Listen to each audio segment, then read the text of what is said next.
Our friend HerpTime just moved into a badass new facility. He also just came back from Cuba and saw some really cool reptiles. This is the Reptiles With Podcast. My name's Armen, better known as HerpTime everywhere, and I breed lizards. Hell yeah. That's the best way to start it. There's no other better way. That is, bro. That is the perfect way. I would say also a god. Just gonna say An old god. Not even So- close, but thank you. First thing. So what's going on with you? You recently moved facilities. What's up with that? That's right. So I only moved like down the street, but I kind of downsized square footage wise. I still have 80% of the same animals as before, just a little more condensed. I'm in California and rent's crazy, so just kind of trying to save where I can. And yeah, also I got some new enclosures, bigger enclosures. Just enjoy the animals a little more. I got into this because I was, a hobbyist to begin with. I love the animals, so kind of getting back to that rather than just producing to sell. Want to enjoy them as well. So All right. finished up moving, but I still have a lot of these enclosures. They're kind of bare bones, just a few sticks and stuff for the lizards. I'm going to start planting all of them, making them really nice because that's what I like to do. I love the animals, but just as fun for me is making a really pretty enclosure. So I'm excited to be able to do that now.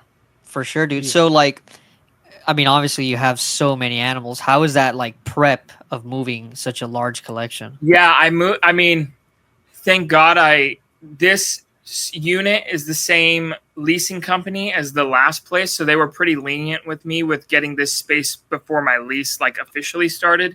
So I started the move like 2 months before I had to be out of the old place. And thank goodness I did, because I was like moving stuff till the bitter end. And it was a huge process, way more work than I imagined. Just because these aren't like snakes that you could throw in a deli cup and leave them there for a week and they look better than when you first put them in. This is like, you got to get stuff, like even taking stuff to shows after a show weekend, it's like a 911 to get stuff unpacked the next day because they just don't do that well packed up. So moving cages, moving animals, and then kind of moving everything piece by piece just to keep animals out of containers as long as possible. It also didn't help that I was setting up a ton of new enclosures, so I had to set them up before I could put animals in, which kind of helped. I could move them over, like cup them up and move them over in the same day, which was good, but I had a lot of work to do to get it ready for them. Yeah, I would imagine. I mean, a lot of your stuff is small, and just having to catch everything is insane. Yeah, it's a lot of patience and trying not to break tails off. Yeah. Do you have any like specific setbacks that you've encountered doing this whole thing? Just having to I mean, my geckos I didn't downsize, but I downsized a little on the anoles. Just like first, it was hard to like pick and choose what I really wanted to keep. Obviously I have everything because I love it and I think it's awesome, but some super obscure subspecies locality is amazing to me. But when I'm, anoles, they lay so many eggs and have so many babies. And when I can't even give away the babies, it's like I kind of have to pick and choose because I have a little less space now.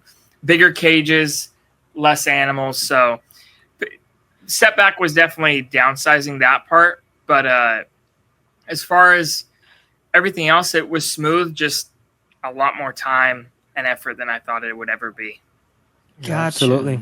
Yeah. I think I see a lot of people now with like, that's almost like a trend now where everybody's like downsizing and putting more into the animals, which I think is cool. Like the enclosure side of it, the care of the animals. I think people are now going back to that. I think people went crazy with like, I want to have all the morphs and all the sales. And now like everyone's like, nope, downsize.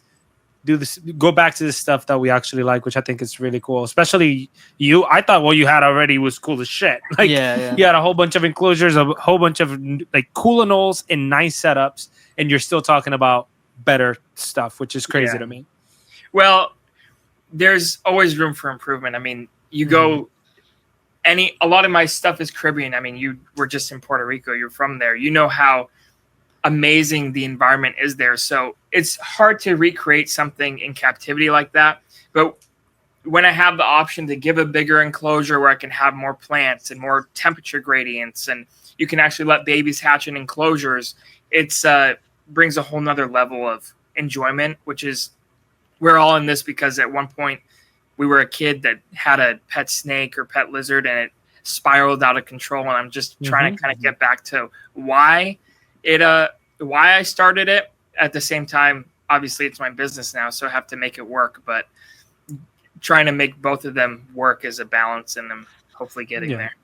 That's cool. That's really cool. I respect that. I mean, speaking about like, I guess like the business part of it, when I moved from Miami here to Central Florida, I had a couple years of a lull with like production and numbers because animals had to acclimate. I mean, since you're so close to where you were before, are you expecting anything like that? No, I mean, the initial move, like everything gets a little startled and like might take a quick break, but the anoles, they've settled right back in. I mean, temperatures and humidity is all pretty much the same. So stuff's laying eggs again. Everything's doing pretty well. My stuff isn't like, none of my stuff's like outside like you. Well, I have like green anoles outside, but not like you guys keep a lot of stuff outside because you can.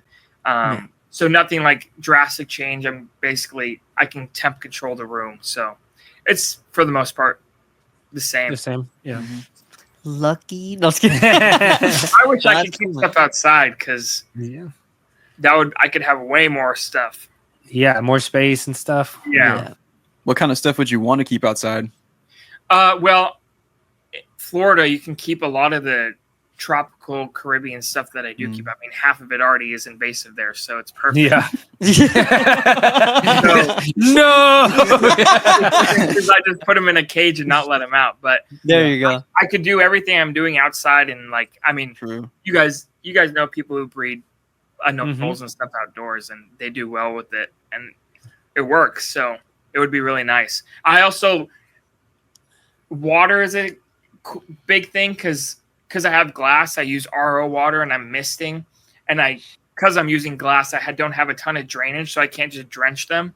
But I know people who keep anoles outside, they can just drench their animals with water from a hose, and no problem with drainage, and it dries out, and the lizards like it a lot more. So dealing with water, because obviously animals from the Caribbean, or you guys know in Florida, it rains constantly. It's hard to replicate that without like flooding a tank.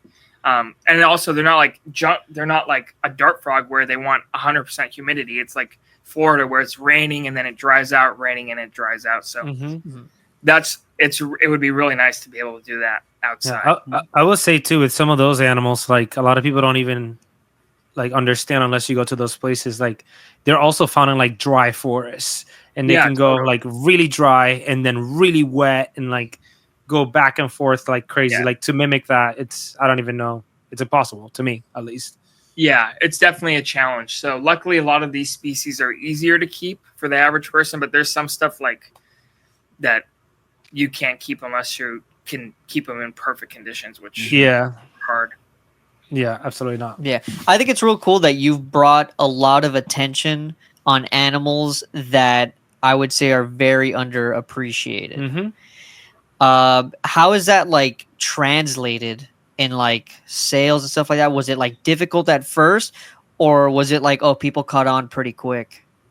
It depends. The anoles were, I've been keeping obscure stuff my whole life. But the anoles, when I really started to like promote them, is also the same time like Ron was doing really well with the Blue Beauties. So kind of people saw those, and then those kind of ignited the interest in the other even more obscure stuff. So I kind of rode the coattails on the Blue Beauty anole, and that definitely helped a lot. The micro geckos, I've leaned more into those because a lot of people in their mind, the connotation of a gecko is more normal to keep as a pet than an anole. People kind of think of anoles as like green anoles or brown anoles, but when you think of gecko, you think like crested gecko. and there's a lot more, quote unquote, beginner people that are willing to try out. There's after a crested gecko, they're willing to try out a micro gecko versus an anole person is more like a hardcore reptile person who knows what they're looking at. The micro geckos are an easier transition for the intermediate keeper. So that's kind of the direction I've gone more. I enjoy them just as much as the anoles. It's like the same. They come from the same areas. So it's similar temperatures and care. They're just more like ground level. The anoles are higher up in nature. So that's kind of why I've leaned more into the micro geckos, because it's just an easier connection in people's minds to want to get them. It's kind of funny that you say that, because it's like, oh, real reptile people like the little anole, and like fake reptile people, I got this big ass black dragon, dude. You have to overcompensate. Yeah, little things that just matter. the people who are like total nerds that it like. Yeah. I still nerd out on green anoles. So it's like they're one of the coolest lizards to me. They're a bright green lizard from North America. If they were from Australia, they'd be worth, thousands of dollars. Yeah. Yeah. So it's like the people who are like super into it, to also the people who are into like locality snakes, they understand the anoles because each anole has subspecies and localities that look different. So the people who see the details understand. Even like some ball python morph guys understand all the morph stuff going on with not the morph stuff, but the morphological stuff going on with the anoles, that they find it interesting too. So it's just, everyone likes something, and I love them. Weird lizards, and so do others. I love them all. Yeah. Yeah, all the anole stuff is cool. All of them. What species of Spherodactylus have you seen in the wild? So I've seen a bunch in Cuba. I've been to Puerto Rico. I've seen a bunch in Puerto Rico. I've seen them in the Turks and Caicos. I've seen them in Florida. So, I mean, in Puerto Rico, I've seen Grandis squamous. I've seen Roosevelti. I've seen Nichols Eye. I've seen the newest described one in 2022, Verde lusicola. I didn't see Clobber Eye. What else? In Cuba, I've seen Torii, I've seen Dimorphicus, I've seen Ocuhol, however you say it. In Turks and Caicos, I saw Caicos. Florida, I've seen Notatus, of course. Yeah. I think that's it. That's sick. Yeah. To actually see them in the wild is sick. Like, I've seen a few. I don't know the like all of the species that I've seen, but for me, my favorite was Roosevelti. Yeah, it's so cool. What's that one like? It's like a bigger Spherodactylus than most of them, and it has like two little eye-looking things, but it's like tan in color almost, and like yellow stripes sometimes. And when I found them, it was crazy. I found them like in a trash pile, and I found hundreds of them. Like, there was a broken TV, I flipped it, and they were just running out of it. That is some gecko behavior, though. Yeah, that is what you find in gecko. That's the thing. It's so cool. People think of geckos. That's also kind of a barrier I hit with the micro geckos, because people think geckos and they think crested gecko, and they're going to make a arboreal enclosure, and their gecko's going to be climbing on a branch, and it's like, no, these geckos, a lot of them live in leaf litter. A lot of them live under a single palm frond. A lot of them live under a coconut their whole life. The Roosevelti, they're cool because they live under stuff, but they're nocturnal, so you don't see them during the day. At night in Puerto Rico, we went to the dry forest, and on the rocks by the beach, they're crawling on the rocks, which is super amazing to me because I'm a nerd. But the average person that might want to keep one of those nocturnal sparrows, it's like you're never going to see it. You're just going to know it's in your tank, and you're going to have something cool.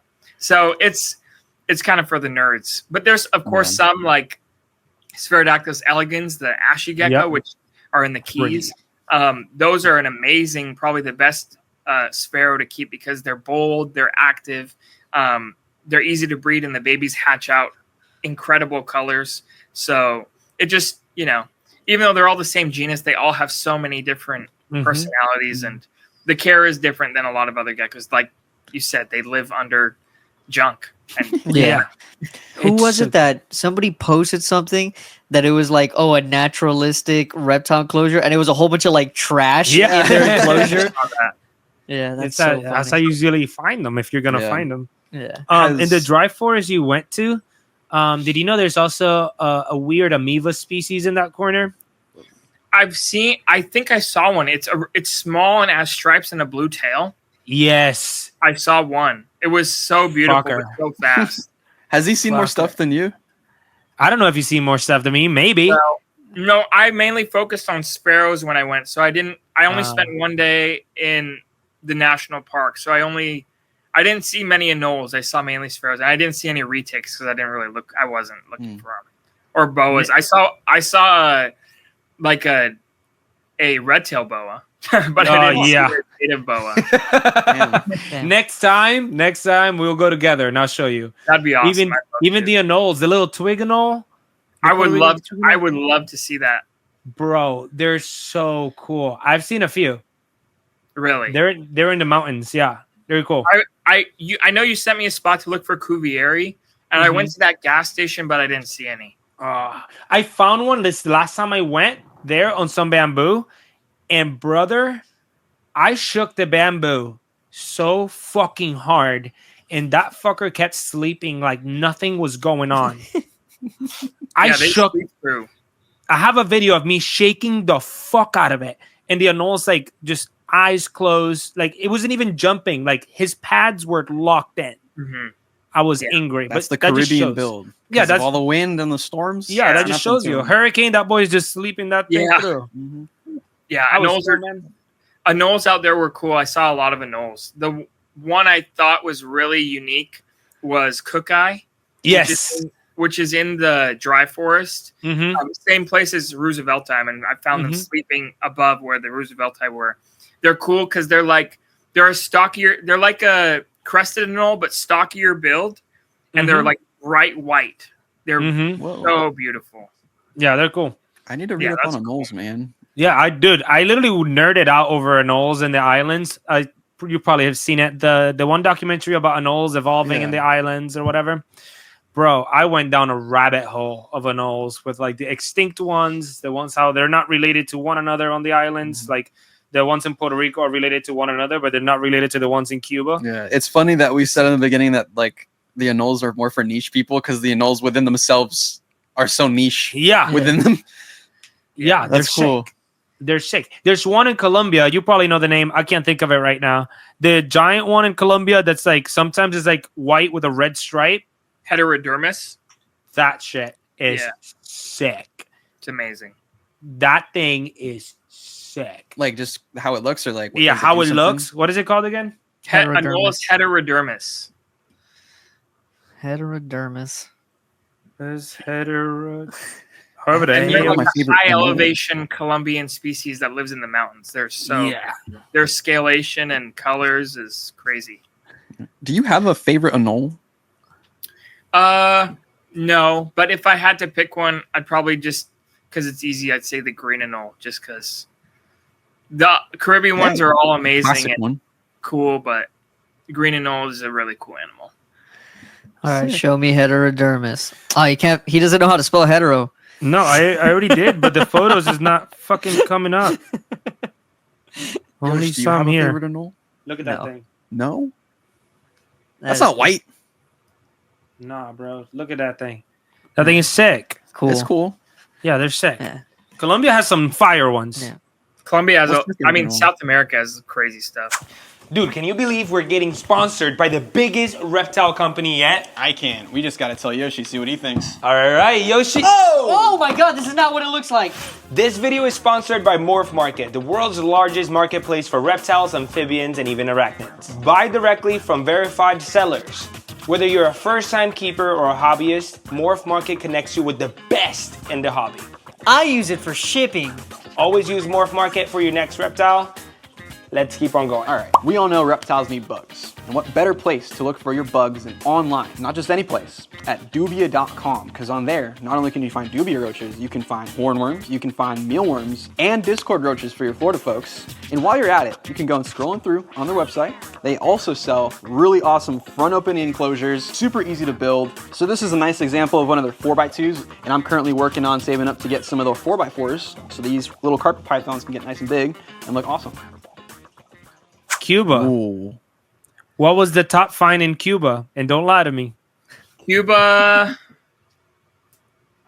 Well, it depends. For the snake people, we went in a cave and we found like 5 Cuban boas in like 10 minutes, and they were eating bats. So that was cool. That's for the lizard people. I mean, all the geckos and anoles are crazy, but the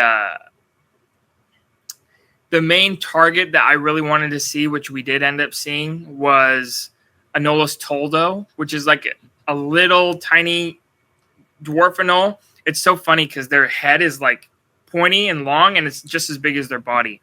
And they're like a green and like a bright green and then a army green, like modeled. I don't know. They're hard to describe, but I can find a photo. Is the one you posted, right? I posted a photo of them, yeah. Yeah, it's so sick. That was a really amazing animal. I didn't even know it existed until they posted it. Yeah, this one. Yes. And it's literally like 2 inches long. Jesus. That's so weird, bro. That's so small. Really cool. That looks average to me. And then you said you found the boa, the Cuban boa. Did you ever find any of the dwarfs boas? Yeah, we found some Tropodophis, which, we did. Painful. Cuba is, I would go back 100 times. It's the most amazing herping. The people are amazing. I mean, it's like, it sucked when we went because there was major fuel shortages. Like, I think gas was like a couple $100 a gallon. Everyone was like on horse and carriage and walking or on bicycles. But I mean, the people are, besides the government, the people are amazing. The food was amazing. The herping was epic. So if anyone can go, I definitely recommend. Did the people understand what it is that you were doing there? Because I know that I've seen a lot of videos. My family's from there, and when outsiders go there, they really take an interest in you and they want to have these conversations with you. Right. So, well, we go with, his name is Dr. Luis Diaz. He's like the main herpetologist at the Natural History Museum there and at the university. So we're going to places that he's been going for the past 30 years because this is his, he's the one researching all this stuff, finding new species. He's described dozens of species there. So the places we go, we're going to places he has relationships with the people in that town or in that village.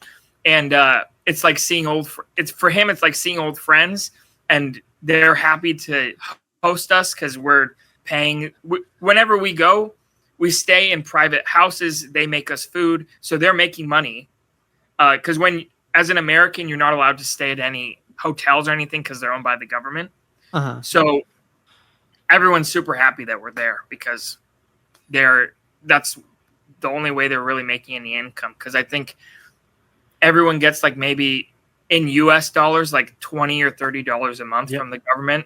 And besides that, you got to figure it out. So, and there's not many ways to make money there. So they're very happy when visitors come, and they don't care if you're looking for lizards or birds or whatever. They're just happy you're there. That's insane, bro. Yeah. That's insane. Did anything scary happen in Cuba? Communism.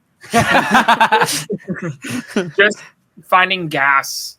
That was like all the gas stations. So, well, there's also, because of no gas, there's major like rolling blackouts. So from like maybe 11 a.m. to like 8 p.m., they would shut power off for everyone. So, because there was no power. And that's when everyone was trying to use it for AC and stuff. But without power, you can't pump gas out of the gas station. And even if you did find a gas station with power, they were out of gas. So we would have to basically like find black market gas, and our driver would call a guy who knew a guy who knew a guy, and we'd drive down these roads for like 30 minutes to pull up to some guy's house with a 5-gallon jug of gas, and that's how we made it across the country. Because Cuba, I mean, it's a pretty long country, and the roads are terrible. So to get from one place to another takes forever. Like, we were on the east, and for our driver and the guide Luis to get back to Havana where they lived, driving there, even though it might take us driving 60 miles an hour, like 2 hours, it took them 10 because of the road conditions. So it's, and obviously when you're driving like that, the gas doesn't take you as far. Yeah. That's insane. That is. Did you see any similarities between Cuba and Puerto Rico? Yeah. So actually in the east where we were, it was very similar to like the dry forest where a lot of the bigger sparrows are, like the torii, the black and white banded ones, the dimorphicus, which are yellow with black spots. It was a lot drier over there. And then when you go in the mountains, it's kind of like the rainforest area of Puerto Rico, which was cool. I mean, it's very similar. I mean, if you dropped me there, I probably wouldn't be able to tell you which island I was in if I didn't know. That's insane. Yeah, that's crazy. That's insane. You got any like either like crazy or like close call stories when it comes to herping? No, because I don't go looking for retics like this guy. I'm as big as my thumb, so it's not like. No, I mean, actually, in Puerto Rico, the spot you sent me for Roosevelti by that old water park or amusement park or something, I got chased by dogs, and that was scary. Did you get sparrows there? I found Town Sendai. I didn't find Roosevelti there.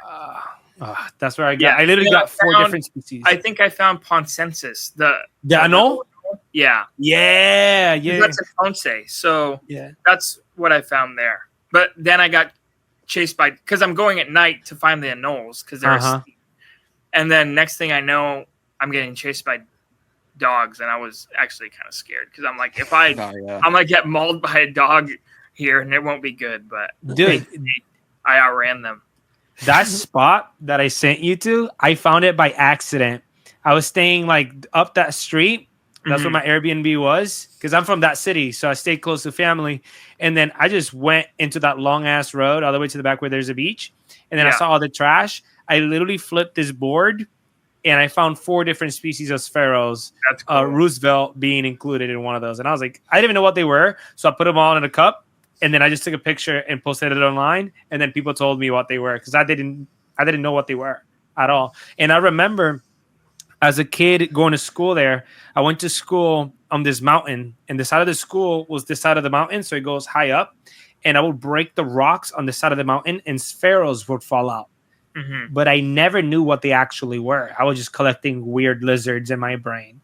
So finding them again as an adult, I was like, what the fuck? Like, I was so excited. I love that spot. It's cool to be keeping something in captivity, and then after the fact, you go and see them in the wild, and it gives you a whole new perspective on what the animal is and why it's so made. That's also why I decided I needed to upgrade a lot of these anoles, because it's like, after you see stuff in the wild, it's like, wow, this is like, makes this animal so much cooler. It's cool to see it for what it is on a stick, but when it's like in an enclosure with plants, like having more natural behavior, it's just adds a whole new level. So I think that's where I've started to evolve more. Whereas I went from wanting to produce a bunch of stuff, like kind of not necessarily the rat race of it, but just like, I want to hatch this. I want to hatch this many. If I hatch this many, I'll make, it's like kind of how ball python people think. If I hatch this many of this, I'll make this much money. Yeah. But now it's kind of turned back more into, well, I can still hatch stuff and make money, but if I can enjoy it at the same time, how I enjoyed it while herping, because I'm just as much of a herper, even though I don't get to go out as much because I have all this responsibility now. Much of a herper as like a keeper. So it's just a new level that I'm trying to, for myself, trying to achieve. And with what you're trying to do now, like, it's still something that's like livable as a full-time thing.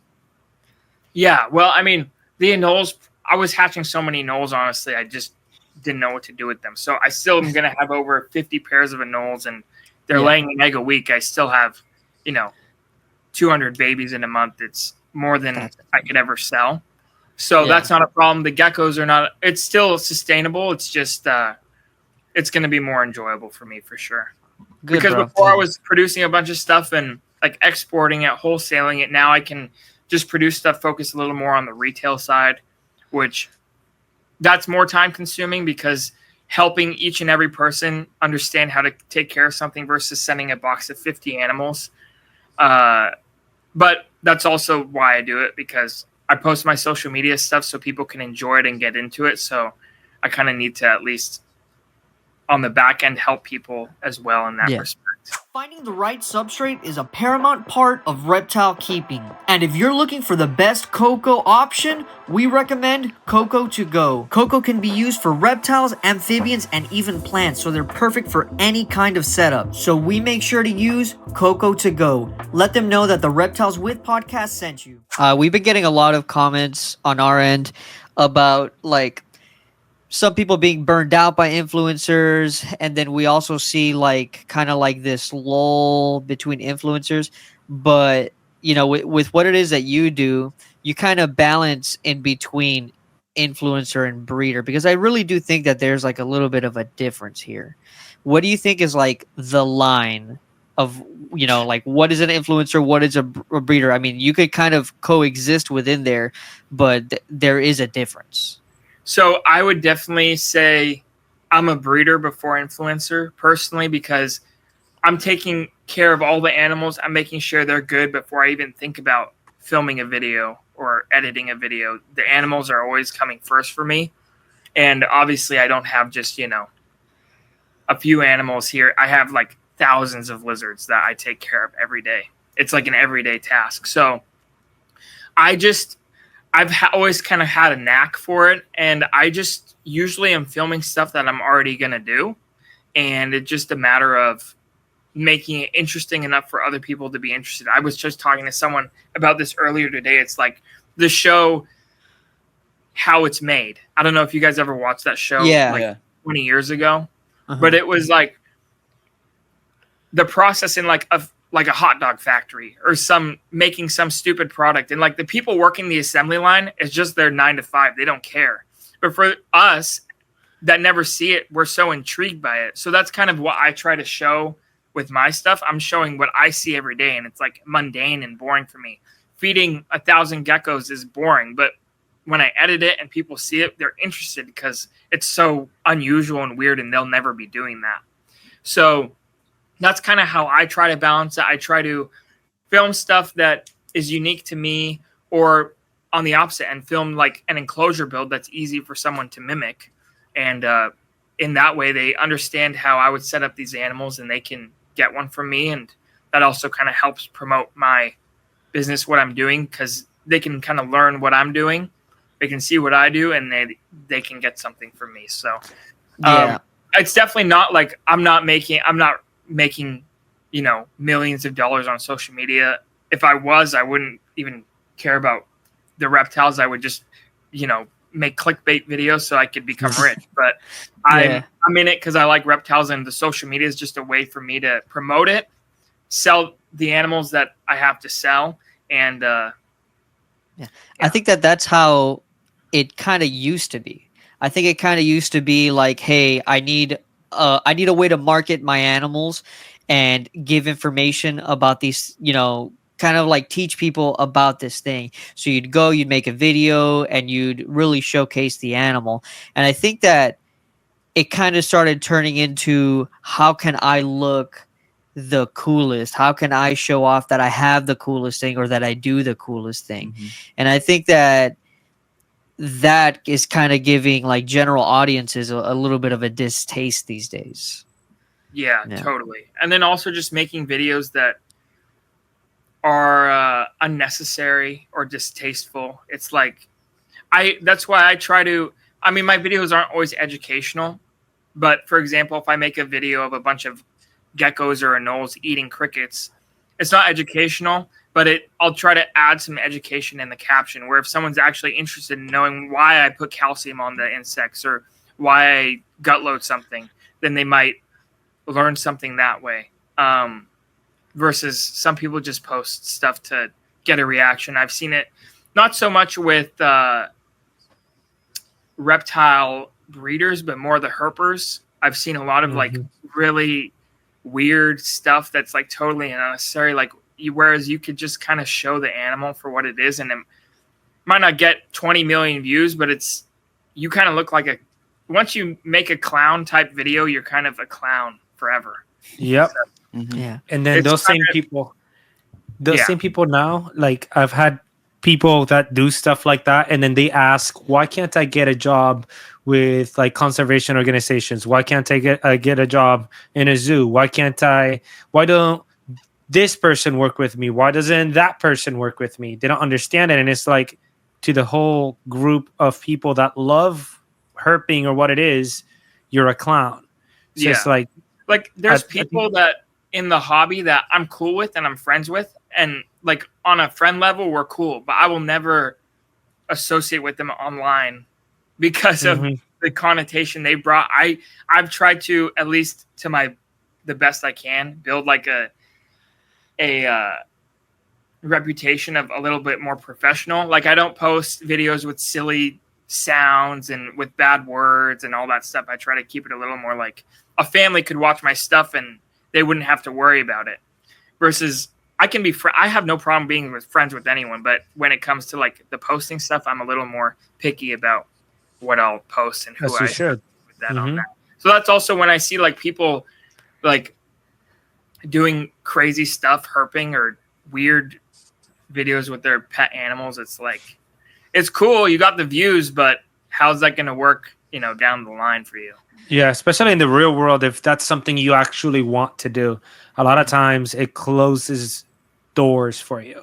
Yeah. Like I know, especially with like professional universities, institutions, it's like when you post anything in that like that at all, it's like, forget it. You're just a social media clown. Not like, I mean, a clown in like a bad way, but also like you're just entertaining people. You're not going to do anything legitimate in the future. Like because of the way I kind of a little bit carry myself, I try to on social media. I have multiple like AZA zoos I can sell to, and they'll sell me stuff. And I built relationship with scientists and stuff like that I can talk to them and they don't think I'm just a Joe Schmo with, Yeah, you're real. Yeah. I think like those people too, there's some people like, not to say names, but for example, there's people that post, for example, free handling, which I'm not for nor against. I don't really care. You do what you want. But like people do the free handling thing and then they go, I applied at the zoo and they won't hire me. Why? And it's like, well, the last photo you posted is you free handling a snake. You think they're going to trust you with their collection? Exactly. The answer is no. So I think a lot of people shoot themselves in the foot before they're even ready to do something in the real world because the cameras are on. But like, as you know, social media is not consistent with how much they pay. They're not consistent with paying at all. Like that can just go away. So you need to do something in the real world. And the real world does not want them because of that. So I think being the professional way that you're doing it, I think I dance right in the middle. Like, you do a good job, I think. Because he is a clown. No, I mean, sometimes the stories can be unhinged, but your posts are not. Yeah, but like also like I'm already here. I already did the thing. Right. I already have the job. I already have the connections. Like if I act that way, it's because I act that way. But when it comes to the animals, everyone knows I'm by the lines. Right. So it's a little different where people start with like being all around and then they want a job. And it's like, you haven't even made the connections. Like if I make a crazy story, everybody's looking like this fucking guy is crazy, but I can also work at Crocodile all day. Like, right. Like the work is there. So I think I dance in the middle because of that. And I think a lot of people, I've seen a few people just starting to get into it. They go straight to the craziness and then they hit me up like, hey, I want a job. And I'm just like, dude, you already fucked up. Like you cannot get one because this is what you show. You know what I mean? Like, you've shown these things. I cannot trust you in a collection of animals that can kill you or animals in general if this is the way you are. So I think the professional way that you're doing it is the best way to go about it. I honestly, before we were on, I was saying you're a god because you work with anoles and I love anoles. And then social media wise, bro, every time you post, everyone watches. You have to watch what HerpTime just posted. Yeah. Like that's just it. Like usually, you know how you scroll and you skip your stuff, ain't nobody skipping it. Yeah, well, I appreciate that. But one thing that I also tell people that are starting out or trying to figure out social media, you got to make your video watchable for like a second grader, that they're going to watch the whole thing. Because on Instagram, TikTok, whatever, you have infinite amount of content you can watch until the day you die, and you wouldn't even see 1% of it. Yep. So it's like you have to, not only it's a hard balance because I'm trying to make stuff like not clickbaity, a little bit educational, but at the same time, you have to make it where it's interesting enough that the first second someone stops and they stay for the whole video. Otherwise, it just doesn't work. So it's definitely a fine balance because obviously everyone knows it's easy to make something that everyone stops and it's like, oh my gosh, this person's crazy. What are they doing? I'm going to share it in the group chat. Look at this idiot. But it's another thing to make something that people still want to share and like, and it's a little more classy and educational. Damn, he said he classy. Yeah. Well, I mean, it's a fine line between, you know, clickbait. There's like clickbait, classy, and there's like in the middle. So yeah. And the really like nice stuff never gets a lot of views because it's too scientific or too, 10 nerds want to watch it and even they get bored. So it's like you got to find the middle balance. It doesn't.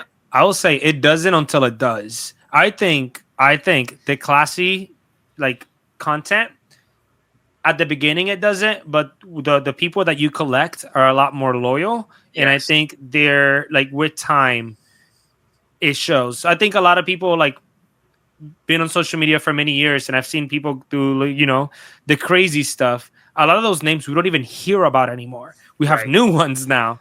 Yes. With the classy people, I think they stay the same. So, for example, what's this guy's name? Lucas Martinez. Yeah, like he's been doing it for a minute, and he's this Luca. conservationist guy. He's probably recording a documentary right now, which I'm mad about. But like, he puts out detailed, amazing content, like insane, and is the classiest of class there is. And now everybody watches his stuff. Like, he became the thing. Yeah, I think the loyalty of those people matters more than the clown content people. It's also important to try to build up like a base of people that, like you say, they're quality people that keep coming back and are interested in what you're doing. Because like a one-off crazy viral video doesn't matter, but when people know what I have going on and they want to see what's happening and they know I moved, like you guys, I moved, you want to know what's going on.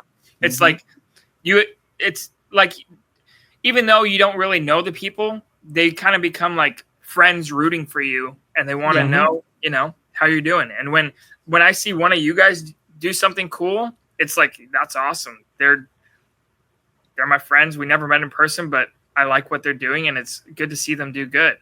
Yeah, like me when I, cut ball python clutches. Shut up. So cool. Look, to put more into that point. So I got a text this at 2 p.m. today from my friend. He goes, "Yo, did you see the Atlantic green anole on IG?" This is somebody that doesn't even care about anoles. This is a venomous snake guy. He just knows I like anoles. And I was like, I did not. Where? He goes, HerpTime posted it. I'm like, I literally texted back. I was like, I'm about to be on a podcast with him today. That's crazy. That's cool. So I went and looked at it, which it's insane because that's what you do. You literally got a venomous snake guy to look at a blue-green anole. I hope you know that. I hope you're proud. That's cool. I mean, that's why,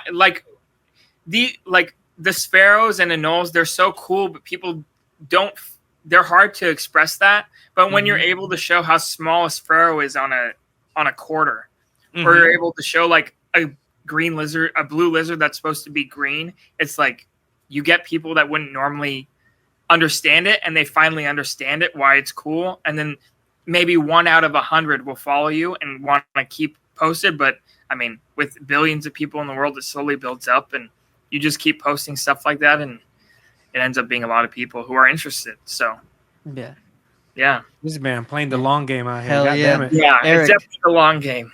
Yeah. Eric, ask him your questions. We're going to be wrapping it up soon, so I know you got a couple questions for him. No. And then I have more so just like operational. Yeah, like at one of our previous jobs, we worked with a lot of like shipping and stuff like that, and the little most minute detail could completely ruin a shipment. Like, what kind of stuff do you have to work around when you're shipping like tiny stuff like that? Like, is there anything specific that you have to watch out for? Well, shipping, I don't think. Well, just handling the sparrows. I mean, you know how quick they can be. So it's just a matter. I've done it so many times that I kind of know how they're going to move and where they're going to go. So it's easy for me to now cup up animals.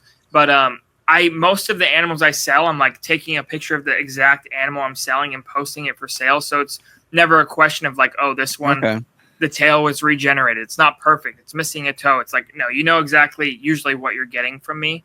So that's never a problem. And then just the packing, just knowing the temperature, where they're going, using the appropriate heat packs or cool packs or whatever.